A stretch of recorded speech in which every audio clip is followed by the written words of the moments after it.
देखिए second law of thermodynamics है Kelvin Planck statement. It is not possible to design a heat engine which works in a cyclic process. ठीक है, Kelvin Planck का क्या statement है? It is not possible to design a heat engine which works in a cyclic process and whose only result is to take heat from a body at a single temperature जो source है आपका and convert it completely into mechanical work। ऐसा हो ही नहीं सकता कि गाड़ी चले और गर्म ना हो। तो मैंने नीचे भी लिख दिया थोड़ा सा आपको, आपके स्कूल में क्वेश्चन आएंगे तो आपको ऐसी स्टेटमेंट लिखने होंगे बिल्कुल एग्जैक्टली। या आप नहीं लिख सकते जो मैंने लिखा है जैसे समझने के लिए। बेसिक तो यही है बेटा, एकदम नॉर्मल लेमन लैंग्वेज में आपको समझना है तो यही सेकंड लॉ है। पहला स्टेटमेंट यही, गाड़ी चले और गर्म ना हो, car can not move without heating of engine.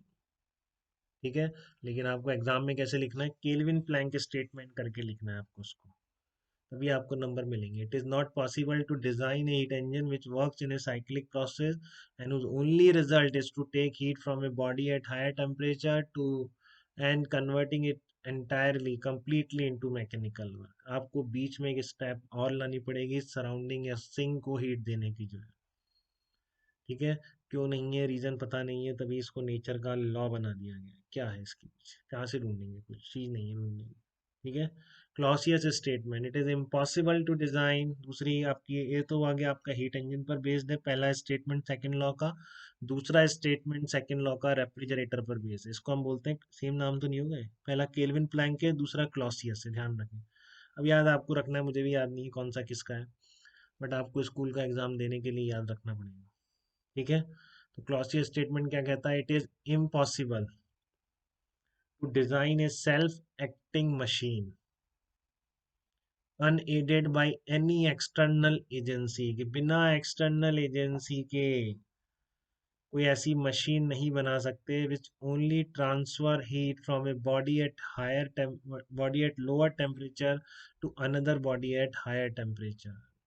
ठीक है ना, आपकी मशीन ऐसी कौन सी है? रेफ्रिजरेटर, तो आपको एक्सटर्नल एनर्जी उस पर लगानी ही पड़ेगी, उसके बिना आपका ऐसा लोअर से हायर में ट्रांसफ़र पॉसिबल नहीं है।